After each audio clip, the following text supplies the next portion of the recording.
আপুনি দেখি আছে বৰ্তমান এইটো 3 বছৰ হৈছে, 5 বছৰো নাই হোৱা। গেলাবিল সংযোগী পথ,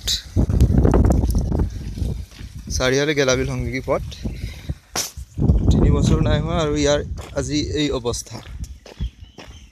এই বছৰ বাৰিষাত হয়তো গাড়ী চাড়ী যাবলৈ দিগদাৰ হ'ব পাৰে, গতিকে চাওক আৰু আপুনি নমুনা তেনেকুৱা লাগিছে কি প্লাষ্টাৰ নকৰিলে ৰাস্তাটোত, একদম মাটি ওলাই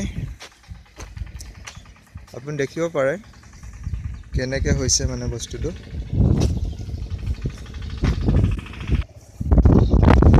গতিকে মহোদয়ক ওচৰত আৰু এই প্ৰাৰ্থনা যে এইবিলাক কাম ভালদৰে দেখা যাওক, দেখা হয়, কমিশ্যনৰ ওপৰত কাম হ'ব নালাগে